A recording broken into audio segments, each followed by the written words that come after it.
All right, give A&M credit. I thought they played well. Guards played well, so give them credit for the win here tonight. Thought our guys did some really good things. Just gotta do a few things a little better. Are those things you have to do better? Free throws and rebounding, those were the two things Bruce immediately talked about. Yeah, I think that we got to knock down a few more open shots too, Adam. I'll probably add that to the list, but certainly free throws and rebounding. The way that they emphasize rebounding, you talked a lot about it coming in. When we just talked to Buzz, he mentioned how it's woven into the fabric of everything that they do. How does that impact a game like this when you're going against a team that, not to say that you don't prize rebounding, but Right. It seems like they take it to maybe an even extra level. How does that impact a game? Yeah, they send their guards, they send their bigs, and I think they've recruited some really, Holtmann's an older, big, physical, stronger kid, and their other 11 and 13 are really good. But Holtmann's a really good rebounder, and obviously he's a kid who started at Duke and then transferred to their place. They've had him for a few years. He's smaller, but he's just a really strong, athletic, high motor kid.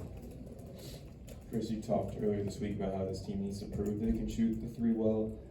Did you like the shot selection tonight? What do you need to see more from Persian? I would say I liked the shot selection for the most part. I thought we had some guys take a couple loose ones that I did not like. Some of it was just, I think, a couple new guys. It just we had a couple just that I didn't like, but for the most part, I liked our shot quality. I really did. And then at the end of the first half, they went on that run there. Coleman, as you mentioned, kind of took over a little bit inside. What was challenging about that part of the game, you said? Well, their guards put you in a really difficult spot, so we were changing our ball screen coverage. We went from a couple different coverages that we typically do, and that freed him up when you're putting two on the ball to 4 and 23. So he was able to make some plays in the middle of the floor against our ice, and he was also able to make a couple floaters oversized. What does it take to have a better night, defensive rebounding? Is it just a matter of, boxer man out, or is there a mentality thing? Is there more to it than that? I think a lot of it was their guards got loose for us, so we had a secondary defender come and make a play on the ball, so we're leaving one of their better rebounders open. I think that was a significant part. We had a hard time guarding the ball. When you can't guard the ball, it puts your defense in jeopardy, and I think it begins right there. We just had trouble guarding the ball. The secondary guys had to come over and make plays. We were able to block some shots, but we also gave up some offensive rebounds. When you say trouble guarding the ball, are those things, have you seen some of those issues, I guess, in practice or in some of the scrimmages? Just, are you talking about like staying in front of guys, or can you elaborate a little more on what you mean? No, I think we had trouble directing the ball in our ball screen coverage at times, and then we had trouble just in isolation situations, keeping the ball in front of us. 23 and 4, they're good players. They hit some tough shots, but there were other times where there were too many straight line drives, and when you do that, your secondary defenders are going to have to commit, and when they do commit, you leave good rebounders at the basket open. On top of that, they're sending 3 or 4 to the glass. But there were a couple long rebounds where we didn't hit guys in watching some of the game, but a lot of them came from just having trouble keeping those two guys in front. And how does that challenge you as you're trying to maybe change things up, or just you mentioned switching ball coverages or ball screen coverages, but how does that, when you have guys that are struggling with those things, how does that make it different or difficult to try to change up what you want to do? Well, when I say struggling, I mean they're good players, so I don't want to put it just on the fact that I do think we didn't connect the ball enough on ball screen coverage, but they're good players and they put pressure on your defense, and again that opens up things for their offensive rebounders, and that's where they got us. We just have to do a better job at shrinking and spacing off guys that we can shrink the floor off of, and I thought we did an okay job of that. We can do better at that because it's not like they had 4 3-point shooters out there at times. So all that stuff we can improve on. Buzz was just up here and he said you guys did a really good job of penetrating tonight, which you're the coach, not me, but I think that's a sign of a very physical team. How encouraging is it, second game of the season, to get that kind of praise and being a physical team or showing signs of a physical team from a really good coach with a really good team? Yeah, no, I thought we had, good physicality for the most part. We knew it was gonna be a physical game. They're a very physical team. They've got older, stronger bodies, and they're a physical group. Give Buzz and his team a lot of credit. I give them a lot of credit. They've got a good team, and they're physical, and they play through their guards, and their guys play their roles really well. You can tell they went on that run towards the end of the season. They've got guys that really understand their roles well, but I thought it was a physical game, and I thought at times, they beat us to a couple things, but I thought we were pretty physical throughout the stretch of the game. And I thought our reads when we drove the ball were really, really, really good. We had some exceptional one-mores and reads when they collapsed defensively. I assume when you schedule a game like this, win or lose, there's going to be things to learn from against an opponent like that. How important is it to turn this into a learning thing for these guys going forward? Yeah, I think we're going to say that about every game here early, but certainly ones where you're playing a team of this caliber. But I think we were able to really learn some things from Oakland. We play a very good, as I mentioned, mid-major team in Merrimack coming up here that will present a different style, and we need to be ready. We'll learn from that opportunity. But this one certainly gives us some things to take. And, there are some takeaways. Certainly our ball screen coverage needs to tighten up.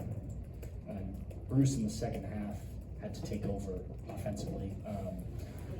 I don't know if that was defensively what they were doing or just he felt the need, but he's talked about other guys getting involved scoring and that this team has plenty of guys who can score. How much do you need that especially in a game like this, not just one guy doing a lot of that offensively? Yeah, I thought we could have, I think the ball, we just felt comfortable with the ball being in his hands. With the way they play, I think he was able to both get to the line and get to the basket at times.